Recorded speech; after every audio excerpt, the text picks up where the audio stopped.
DD news. तो मन की बात के इस सशक्त संवाद की एक तरीके से फिर से शुरुआत हुई है। चुनाव के बाद से इसी पे करेंगे हम चर्चा।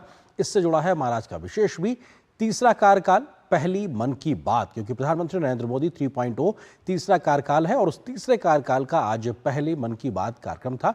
इस विषय पर बात करने के लिए वरिष्ठ पत्रकार विजय त्रिवेदी जी हमारे साथ इस वक्त मौजूद हैं। विजय जी, बहुत स्वागत है हमारे साथ जुड़ने के लिए। जिन विषयों को प्रधानमंत्री ने आज उठाया उनका हम जिक्र सिलसिलेवार तरीके से करेंगे, लेकिन ओवरऑल अगर बात की जाए, रेडियो के माध्यम से जनता से अपनी बात रखना, संवाद करना और किस तरीके से 111वां अंक उसका प्रसारण होना, इस पूरी यात्रा को, इस सशक्त माध्यम को आप कैसे देखते हैं, उस पर आप क्या कहना चाहेंगे? बहुत अच्छे से आपने जिक्र किया है और दोनों बातें महत्वपूर्ण। एक तो आपको याद हो जब मन की बात शुरू हुआ, रेडियो पर शुरू हुआ, तो बहुत सारे लोगों को आशंकाएं भी थी, क्योंकि रेडियो हमारे जो पूरा मीडियम था उसमें थोड़ा सा पीछे हो गया था दूरदर्शन और टेलीविजन ने और डिजिटल मीडियम ने। लेकिन एक तो उसको ही सशक्त बना दिया गया फिर से। प्रधानमंत्री उस पर मन की बात कर रहे हों तो जिन लोगों के रेडियो थोड़ा सा धूल में पड़ गए थे उन लोगों ने भी उसको निकाला। और उसका मतलब ये नहीं कि केवल लोग प्रधानमंत्री के मन की बात ही सुन रहे। जब वो बाहर निकल कर आ गया तो उस माध्यम का यूज लोगों ने दूसरे तरीके से दूसरे कार्यक्रमों के लिए भी किया। पहली बात तो वो एक बड़ा काम हुआ था। प्रधानमंत्री ने किसी मीडियम को दोबारा से ताकत दी। उसको मैं तो कहूंगा कि पुनरुद्धार एक तरह से हुआ। हालांकि आकाशवाणी चल रहा था, लेकिन उसको एक बड़ी ताकत मिली क्योंकि प्रधानमंत्री का नाम उसमें जुड़ गया। फिर दूसरी बात कि भले ही बात मन की हो, उसका टाइटल मन की बात है, लेकिन वो प्रधानमंत्री के मन की बात नहीं, वो देश के मन की बात है। उसमें लगातार प्रधानमंत्री ने जो 111 एपिसोड हो गए, लगातार 3 सरकारें, और उसमें भी संसदीय परंपराओं का ध्यान रखा प्रधानमंत्री ने। जब चुनाव हो रहे हैं तो उन्होंने उसको रोक दिया है, चुनाव के दौरान उसको नहीं किया, तब भी वो प्रधानमंत्री तो हैं ही, लेकिन वो उसका इस्तेमाल नहीं कर रहे उस माध्यम का। और उसके बाद उसके माध्यम से उन्होंने देश के मन की बात को पढ़ा है, गढ़ा है, और उन सब लोगों को दूसरे दूर दूर के कोनों में, पर हम सब लोग मीडिया से हैं, जर्नलिज्म कर रहे हैं, लेकिन जिन कोनों में हम नहीं पहुंचे, मुझे 40 साल करीब करीब हो गए पत्रकार, उन सब कोनों तक प्रधानमंत्री पहुंच गए, उन लोगों तक पहुंच गए, उन लोगों सब तक पहुंच गए। उन लोग की जो संरचनाएं हो रही थी, आज वो स्नोपीज पर बात कर रहे हैं, कौन कौन से हस्तकलाएं, हस्तशिल्प, बहादुरी, खेल, सब पर उन्होंने बात की है। तो ये सब उसकी सफलता की यात्रा है। बिल्कुल, जो बात आप कह रहे हैं सर, एक तरीके से जी रेडियो को या रेडियो जैसे माध्यम को पुनर्जीवित करने का एक सोच के साथ 2014 में यात्रा शुरू हुई। 111वां अंक उसका।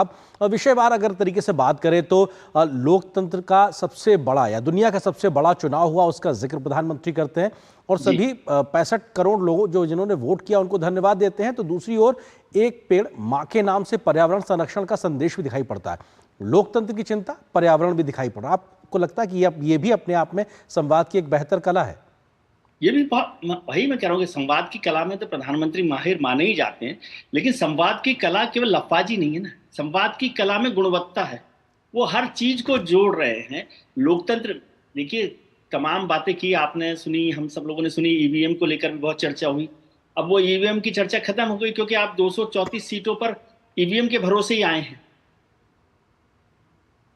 पहली बात। और फिर लोकतंत्र में बहुत कम हिंसा वाला, मोटे तौर पर बिना हिंसा वाला एक चुनाव हुआ जिसमें 64 करोड़ लोगों ने हिस्सा लिया। 543 हमारे नए एमपी आए, बहुत सारे लोग नए चेहरे आए, बहुत सारे लोग फिर से आए।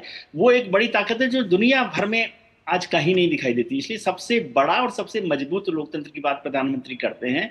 और जब हम आज क्लाइमेट के जो चेंजेज हो रहे हैं उस पर जब चर्चा कर रहे हैं, तो पर्यावरण की चर्चा करना और उसको, पेड़ उगाने को माँ के साथ जोड़ना। माँ जो है हमारे यहाँ हिंदुस्तान की संस्कृति में बहुत महत्वपूर्ण बात है। और इसलिए आप देखिए कि हम गंगा माँ हैं हमारे पास, और तमाम तरह की भारत माता की बात करते हैं। जो भी चीज हमारे लिए सबसे सम्मान की होती है उसे माँ के साथ जोड़ते हैं।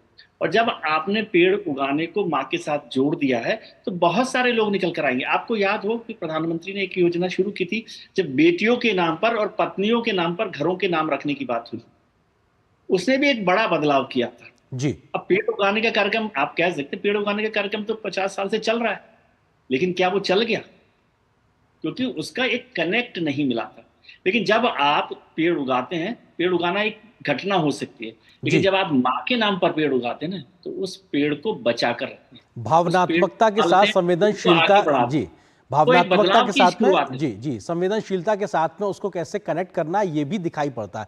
विजय जी, एक और चीज़, क्योंकि योग को लेकर भी प्रधानमंत्री ने ज़िक्र किया और कैसे कहा कि योग की एक जो शुरुआत हुई थी, वो एक अनवरत यात्रा के तरीके से आगे बढ़ रही है और हर योग दिवस पर नए प्रकार के प्रतिमान भी दिखाई पड़ रहे हैं। तो ये जब बात प्रधानमंत्री कहते हैं, तो लगातार इसका विस्तार बढ़ता हुआ दिखाई पड़ता है। बिल्कुल ठीक बात है। परंतु मैं जब ये 2014 में योग दिवस शुरू हुआ, तो प्रधानमंत्री जी के साथ यात्रा में था, वहाँ यूनाइटेड नेशंस में। और जब ये प्रस्ताव रखा गया था, तो बहुत सारे हमारे मित्र उस यात्रा में साथ में थे। तो बहुत सारे लोग आशंकित थे कि ऐसे तो सरकारें करती रहती हैं, कोई कोई बात, कोई प्रपोजल रखती रहती है। पहला तो यही आशंका थी कि कौन योग दिवस यूनाइटेड नेशंस में मानेगा हिंदुस्तान के इस योग दिवस को। फिर जब वो मान लिया गया, तो उन्होंने कहा कि इससे भी क्या होगा, ये एक सरकारी वो कार्यक्रम आयोजन बन के रह जाएगा और एक दो साल चलेगा, फिर नहीं होगा, आगे बढ़ेगा। लेकिन जिस तरह से उस योग ने पूरा, योग जो है आज की तारीख में हिंदुस्तान का एम्बेसडर हो गया है। जी। आज आप देख रहे हैं पूरी दुनिया भर में योग को चल रहा है, और वो धर्म, भाषा, सब चीजों को पार करके देश की सीमाओं को भी पार कर गया है। तो वो जो एक कनेक्ट दिया प्रधानमंत्री के कार्यक्रमों की, जो एक खास बात होती है कि वो किसी चीज को शुरू करते हैं तो वो उसके पीछे पड़ जाते हैं। जी। और वो बिल्कुल सरकारी कार्यक्रम नहीं होते कि बस आज एक फाइल की, अब इसको आगे खिसकाइए। बिल्कुल, और उसका योग, follow क्या है, फॉलोअप जी, नहीं है। हम मीडिया में फॉलोअप पर बात करते हैं, मीडिया में तो आजकल फॉलोअप होता नहीं, सॉरी टू से। जी। लेकिन प्रधानमंत्री जी जो काम को शुरू करते हैं ना, वो दूसरे लोगों के लिए परेशानी का भी सबब होता है, वो उसका फॉलोअप करते हैं, और हाँ, उसका दूसरे नतीजा उन्हीं ये के कि 10 शब्दों में कहें साल में विजय सर, योग। विजय जी, उन्हीं के शब्दों में कहें तो संकल्प अगर लेते तो सिद्धि तक पहुंचाने की बात करते हैं। हाँ, विजय बिल्कुल विजय जी, सिद्धि आप हमारे तक। साथ बने रहिए। मन की बात पे एक और स्टोरी दिखाते हैं, कुछ और बात रखते हैं, उसके बाद हम आपसे ये चर्चा जारी रखेंगे, क्योंकि बात वोकल फॉर लोकल की हो या फिर खेल के मैदान की, देश का मान बढ़ाने वाली खिलाड़ियों की, पीएम मोदी ने आज मन की बात में खिलाड़ियों की हौसला अफजाई भी की है। प्रधानमंत्री ने हमेशा आगे बढ़कर सहयोग दिया है। अब अगले महीने से पेरिस ओलंपिक शुरू हो रहे हैं और भारत टोक्यो ओलंपिक के रिकॉर्ड से बेहतर प्रदर्शन लेकर आशान्वित है। मन की बात में प्रधानमंत्री ने खिलाड़ियों के लिए विशेष कैंपेन की आज शुरुआत भी की। इस रिपोर्ट को देखिए, उसके बाद चर्चा ये जारी रहेगी। लोकसभा चुनाव के बाद पहली बार मन की बात कार्यक्रम में प्रधानमंत्री नरेंद्र मोदी ने पेरिस ओलंपिक में हिस्सा लेने जा रहे भारतीय एथलीटों का मनोबल बढ़ाया। उन्होंने टोक्यो ओलंपिक के यादगार पल को याद करते हुए कहा कि टोक्यो में हमारे खिलाड़ियों के प्रदर्शन ने हर भारतीय का दिल जीत लिया था। पेरिस ओलंपिक का आयोजन 26 जुलाई से फ्रांस की राजधानी पेरिस में होने जा रहा है। मैं भारतीय दल को ओलंपिक खेलों की बहुत बहुत शुभकामनाएं देता हूं। हम सबके मन में टोक्यो ओलंपिक की यादें अब भी ताजा हैं। टोक्यो में हमारे खिलाड़ियों के प्रदर्शन ने हर भारतीय का दिल जीत लिया था। टोक्यो ओलंपिक के बाद से ही हमारे एथलीट्स पेरिस ओलंपिक की तैयारियों में जी जान से जुटे हुए थे। सभी खिलाड़ियों को मिला दे तो इन सब ने करीब 900 इंटरनेशनल कंपटीशन में हिस्सा लिया है। ये काफी बड़ी संख्या है।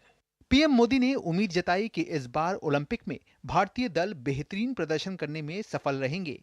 उन्होंने कहा कि इस बार ओलंपिक में कई चीजें पहली बार देखने को मिलेंगी और खेलों में अलग लेवल का रोमांच नजर आएगा। पीएम ने देशवासियों से भारतीय टीम का उत्साहवर्धन करने की अपील की। इस मौके पर #cheer4Bharat कैंपेन की शुरुआत भी की। अब पूरा देश ये उम्मीद कर रहा है कि हमारे खिलाड़ी ओलंपिक्स में भी बेहतरीन प्रदर्शन करेंगे। इन खेलों में मेडल्स भी जीतेंगे और देशवासियों का दिल भी जीतेंगे। और हाँ, इस बार हमारा #cheer4Bharat है। इस हैशटैग के जरिए हमें अपने खिलाड़ियों को चीयर करना है, उनका उत्साह बढ़ाते रहना है। तो मोमेंटम को बनाए रखिए। आपका ये मोमेंटम भारत का मैजिक दुनिया को दिखाने में मदद करेगा। 26 जुलाई से शुरू होने वाले पेरिस ओलंपिक का समापन 11 अगस्त को होगा। पिछली बार भारत ने ओलंपिक में 1 स्वर्ण, 2 रजत और 4 कांस्य पदक सहित कुल 7 पदक जीतने में सफलता पाई थी। ऐसे में उम्मीद की जा रही है कि इस बार भारतीय दल अपने प्रदर्शन में सुधार करने में सफल रहेगा। Sports desk, DD news. इस बात करते प्रधानमंत्री मन की बात में नजर आए। वरिष्ठ पत्रकार विजय त्रिवेदी जी हमारे साथ लगातार बने हुए हैं। विजय जी, अगर आप इस तरह से देखा जाए, सिर्फ ओलंपिक के लिहाज से ही नहीं, बल्कि हमने कल वर्ल्ड कप में जैसे भारतीय विश्व विजेता बना, उसके बाद प्रधानमंत्री का खिलाड़ियों से बात करना, या कुछ समय पहले वनडे क्रिकेट में वर्ल्ड कप में हम विजय नहीं हासिल कर पाए, उस समय भी उनके साथ खड़े रहना, संबल देना, मनोबल बढ़ाना, ये हमने लगातार देखा। आपको लगता है कि जब देश का प्रधानमंत्री इस प्रकार से खड़ा होता है तो एक अलग ही प्रकार का मनोबल बढ़ाने का संदेश निकल के आता है? वही बात आज भी दिखाई पड़ रही है। नरेंद्र, आपने बहुत बार देखा होगा कि बहुत सारे मैचेस होते हैं, बहुत सारे क्रिकेट की भी चर्चा करें तो हमारे बहुत सारे बड़े राजनेता जो हैं वो उन मैचेज में जाते हैं। ऐसा नहीं है कि पहली बार जा रहे हैं, है ना। लेकिन जैसे ही मैच बढ़ते हुए आप देखते हैं और लगता है कि आपकी टीम हार रही है, यानी इंडिया हार रहा है, भारत की टीम हार रही है, तो वो नेता चुपचाप वहां से मैच से निकल जाते, माफ कीजिए। यदि जीत रहे होंगे तो फिर ट्रॉफी के लिए खड़े रहेंगे शो के मैच के खत्म होने तक। लेकिन यदि लग रहा है कि अब टीम हमारी हार जाएगी तो वो चुपचाप निकल जाते हैं, वो उस संबल के लिए नहीं खड़े होते। प्रधानमंत्री जी की भूमिका को मैं इस दृष्टि से महत्वपूर्ण देखता हूँ। जीत पर तो सब लोग साथ खड़े होते हैं, लेकिन जब वो हार भी जा रहे हैं, जैसे आपने ऑस्ट्रेलिया का जो साथ हमारे जो हार हुई उसका जिक्र किया, तो प्रधानमंत्री वहां खड़े दिखाई दे रहे हैं। ओलंपिक के, कॉमनवेल्थ के जो गेम्स होते हैं उसमें जो हमारे विनर्स आते हैं, जो हार भी रहे हैं, जो जीत भी रहे हैं, उन सबके साथ प्रधानमंत्री बात कर रहे हैं। जो हार रहे हैं उनको संबल दे रहे हैं। आपको वो याद होगी घटना, मतलब खिलाड़ियों के अलावा इतर है कि जो हमारा इसरो का जो अभियान था चंद्रयान का, वो फेल हो गया था। कोई दूसरा प्रधानमंत्री होता तो शायद दूसरे तरीके से बिहेव करता। मैं ये नहीं कहना चाहता कि क्या करता, लेकिन प्रधानमंत्री उस टीम के साथ, इसरो टीम के साथ खड़े दिखाई दिए सार्वजनिक तौर पर। तो वो उसे संबल देता है, ताकत देता है, उत्साह देता है, और वो कहता है कि इस लड़ाई को और ज्यादा ताकत से लड़ने की जरूरत है। ये हैशटैग भी जो है ना, cheer for Bharat, cheer for Bharat का मतलब सिर्फ उत्साह नहीं है। हिंदुस्तान पूरा का पूरा एक तो जुड़ेगा उसके साथ, और वो खिलाड़ियों को उत्साह भी देता है और जिम्मेदारियां भी बढ़ाता है, उनके लिए चैलेंज भी बढ़ाता है कि ये पूरा मुल्क जो है, पूरा देश जो है, पूरा भारत जो है उनके साथ खड़ा हुआ है, तो अब हमारी जिम्मेदारी ज्यादा है। तो जिसका आपने जिक्र किया कि पेरिस ओलंपिक में हम टोक्यो ओलंपिक से बेहतर प्रदर्शन करेंगे, इसकी संभावना बहुत लगती है। और प्रधानमंत्री खेलों को लेकर लगातार उनकी जो ताकत है बढ़ाने की कोशिश करते हैं, उनको मदद की जो कोशिश है वो, उनको इनाम की और जो स्पोर्ट्स के लिए जो भी चाहिए उसकी मदद वो कर रहे हैं।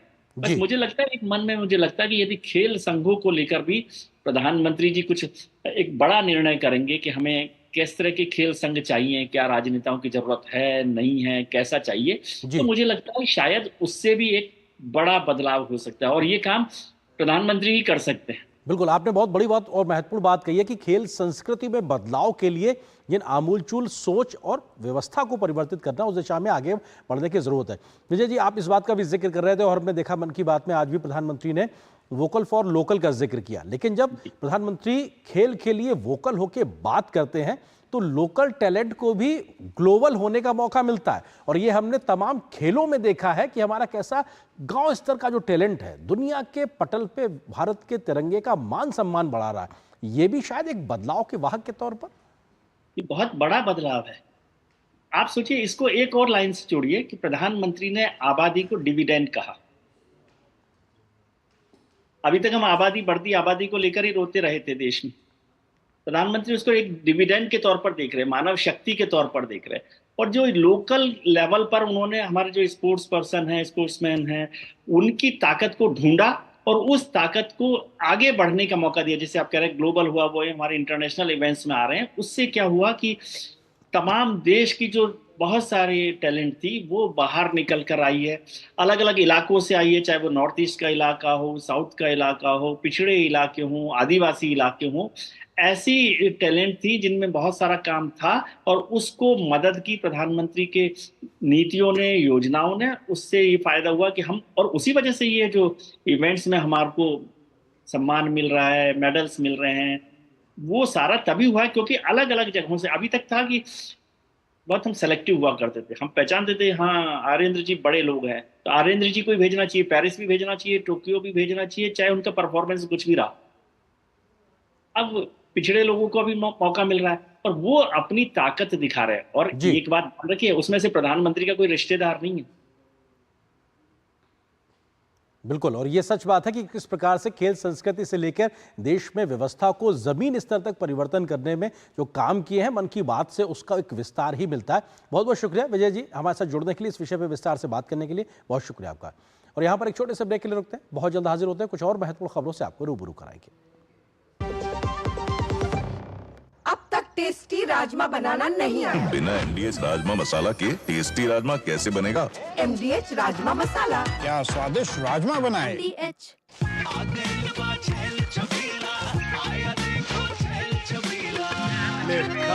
अच्छा भैया, मेरी गाय को भी